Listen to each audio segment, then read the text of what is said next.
네, 안녕하십니까. 김 선생의 서울 이야기를 진행하는 강사 김효입니다. 이번 시간에는 서울의 시청학 광장과 마주보고 있는 덕수궁의 정문인 대한문에 대해서 이야기 나눠보도록 하겠습니다. 여러분들, 대한문의 원래 이름이 편안할 안자를 쓴 대안문이었다는 거 여러분들 알고 계셨나요?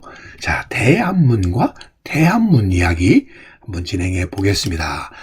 자, 보시는 것처럼 한양 도성 내에는 동궐이라고 해서 여러분들 지금의 창덕궁과 창경궁이 바로 이것이 동궐에 해당이 되었고요. 북궐에 해당이 되었던 것이 법궁이었던 경복궁, 그리고 경희궁이 바로 서궐에 해당이 되었습니다. 그 서궐과 별개로 바로 지금의 덕수궁이 자리를 잡고 있었죠. 자, 이렇게 이루어져서 흔히 한양 내에는 5개의 궁이 있었다, 이렇게 얘기들을 하고 있습니다만, 실제로 이 5대 궁이 한꺼번에 존재했었던 적은 없었다, 이렇게 보시면 되겠습니다.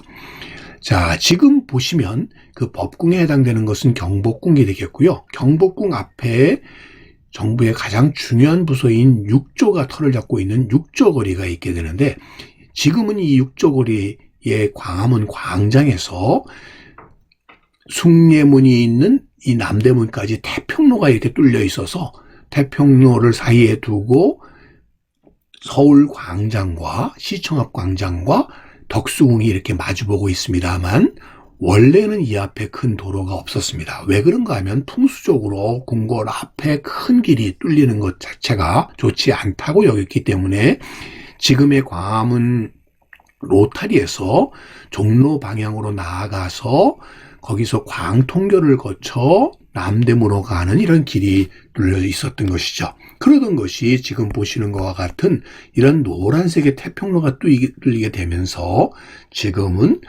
시청 앞에 서울 광장과 덕수궁이 마주보게 되었다, 이렇게 보시면 되겠습니다. 자, 옛 사진을 보더라도 지금 대한문 주변이 이렇게 넓은 광장이 아니라 빽빽하게 건물들이 들어서 있었음을 확인해 볼 수가 있습니다. 지금 웨스틴 조선호텔이 있는 거기 예전에는 이 자리가 대한제국이 선포되었었던 황궁우가 있었던 과 원구단이 있었던 자리에서 바라본 대한문의 모습을 통해서 이 당시에 대한문 앞이 어떤 모습인지 확인해 볼 수가 있겠습니다. 여러분들이 잘 아시다시피 덕수궁은 원래 궁궐이 아니었었죠. 임진왜란 때 의주에 파천했다 돌아온 선조가 이것을 행궁으로 사용한 이래로 말년을 그곳에서 보내게 되고요.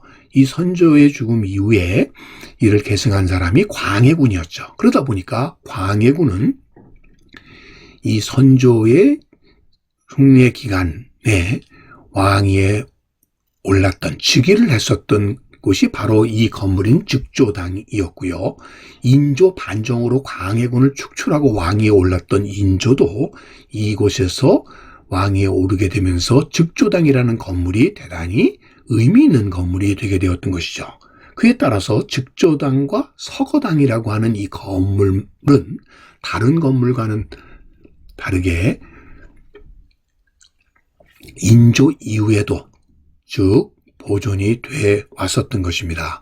자, 그러다가 이 건물이 새롭게 주목받게 된 것은 바로 1906년이었습니다. 지금 보시는 것처럼 광무 9년이 바로 1906년인데요. 새롭게 고종 황제가 내린 이 즉조당이라는 현판을 이 건물이 새로 달게 된 것은 바로 1904년에 덕수궁이 대화재가 일어나서 이 많은 정각들이 다 불타버리게 되면서 즉조당과 서거당이 다 함께 불타버리게 되었고요. 그래서 1905년에 새롭게 공사를 해서 현재 우리가 만날 수 있는 즉조당과 서거당은 새롭게 건축된 건물이라고 보시면 되겠습니다. 그에 따라서 이 중화전 건물도 새로 복원이 되어서 오늘의 우리가 만날 수 있게 된 것이고요. 원래 이 중화전 앞에 남쪽으로 정문이 있었으니 그것이 바로 인화문이었습니다. 자, 지금 모든 궁궐의 정문은 이 가운데에 화자를 이렇게 화자 돌림으로 지어져 있다는 것을 확인해 볼 수 있습니다. 경복궁의 정문은 광화문이고 창덕궁의 정문은 돈화문, 창경궁의 정문은 홍화문, 경인문의 정문은 흥화문이라고 하는 것을 확인해 볼 수가 있겠죠. 그와 마찬가지로 이 덕수궁의 원래 이름인 경운궁도 남문은 인화문이었던 것이죠. 여러분들 여기 인화문이라는 게 조금 보이고 있습니다만, 현판이 보이고 있습니다만, 여기 지금 보이고 있습니다만, 원래 이곳 덕수궁 인화문의 예전 1900년의 풍경이 되겠습니다. 자, 그래서 경운궁은 이 대한제국의 정궁으로서, 황제의 궁으로서 역할을 해왔었고, 그 당시의 경운궁의 모습이 되겠습니다. 그리고 이 준명당이라고 하는 건물이 지금 고종 황제께서 여기에 앉아 계시는데 이 집무 공간으로 사용돼 왔었던 것이죠. 자, 그 과정에서 지금 보시는 것처럼 이 노란색 지붕으로 되어 있는 것이 환구단이었죠. 자, 황제의 즉위를 했었던 하늘의 제를 지내는 공간이고, 지금 남아있는 이 황궁5가 되겠고, 이 재단이 중요해지면서 이 재단을 마주보고 있는 대한문이 인화문을 대신해서 정문의 역할을 하게 되었다, 이렇게 보시면 되겠습니다.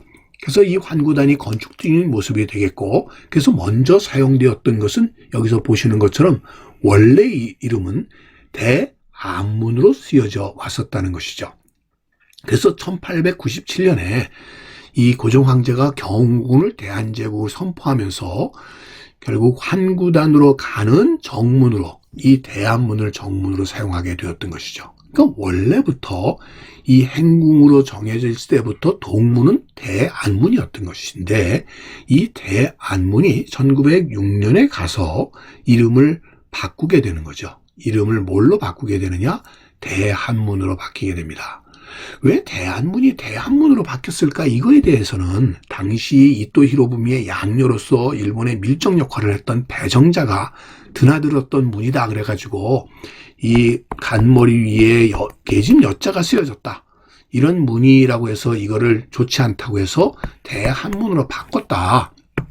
그래서 한나라 한자를 쓰는 이런 대한문으로 바꿨다는 설도 있고, 또 한편으로는 대한, 큰 도둑놈이 드나드는 문이다, 이렇게 일본이 이렇게 이런 의미로 바꾸도록 했다, 뭐 이런 설도 있었던, 이런 여러 가지 의문이 있지만 사실은 이것은 검증된 바 없이 이렇게 대한문으로 정문으로 바뀌면서 바뀌었다는 것이 정설로 되어 있습니다. 한편으로 이 덕수궁 내는 황궁으로서 격에 맞도록 근대적인 서양식 건축물도 나오게 되니 그것이 바로 석조전을 짓게 된 것이죠. 현재는 대한제국 역사관으로 쓰여지고 있는, 그래서 지금 보시면 덕수궁은 이런 서양적인 근대 건축물과 전통 건축이 서로 어우러지고 있는, 즉 근대화를 위한 노력 과정에서 출현한 대한제국의 황궁으로서의 이런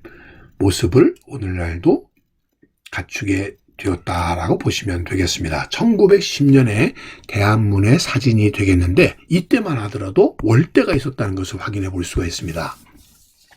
자, 그랬던 대한문이 지금 일제강점기의 사진을 보게 되면 월대가 없어졌다는 것을 확인해 볼 수가 있고요.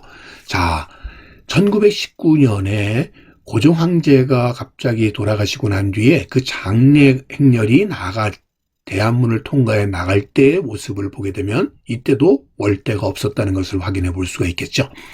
자, 이 대한문이 앞으로 나아갈 때 대한문 옆에 포덕문이라는 문도 있었는데, 현재는 전하지 않고 있는 것을 통해서도 많은 분들이 현재 덕수궁의 문은 다 축소되어 없어졌다라는 걸 확인해 볼 수가 있는 것이죠. 뿐만 아니라 이 문이 앞에는 이 넓은 광장이 형성되고 태평로가 놓이게 되면서 1947년에 미소 공동위원회가 개최되었던 이 덕수궁 앞에서 신탁 통치 반대 집회가 이렇게 대규모로 열리게 되었던 것도 바로 이 태평로 앞이 큰 도로로 바뀌고 난 뒤의 일이 되겠고요. 오늘날에도 이 시청학 광장이 많은 시의 공간이 될 수 있었던 되는 것도 이러한 전통이 이어져 온 것이라고 볼 수 있겠습니다. 자, 재미있는 것은 이렇게 태평로가 뚫리게 되면서 이 도로의 확장에 따라 덕수궁이 담이 뒤로 축소되게 되었고, 그러다 보니까 이 대한문이 이 길 가운데 덩그러니 남게 되는 상황이 1960년대의 대한문의 모습이었습니다. 지금 사진에서 보시는 것처럼 덕수궁의 담은 뒤로 이렇게 물러나 버렸는데 대한문만 그 자리에서 이전하지 못하고 남아 섬처럼 되어 있었던 모습이 되겠습니다. 그러다가 1970년대에 와서야 비로소 지금의 위치로 뒤로 물러나게 되었다라는 것을 지금의 이 담의 모습을 통해서도 여러분들이 확인할 수가 있겠습니다. 자, 이렇게 대한문이 오늘의 모습으로 갖춰 덕수궁의 정문으로 자리 잡기까지의 상황들을 속에서는 이런 많은 사건들이 계속되어 왔었고, 그런 의미에서 덕수궁 정문인 대한문은 많은 근대 역사에서 이야기를 담고 있는 그런 역사적인 문이다라는 것을 알 수가 있겠습니다. 오늘은 바로 이 대한문에 대한 이야기를 꽃밭을 가꾸는 김 선생이 전해드렸습니다.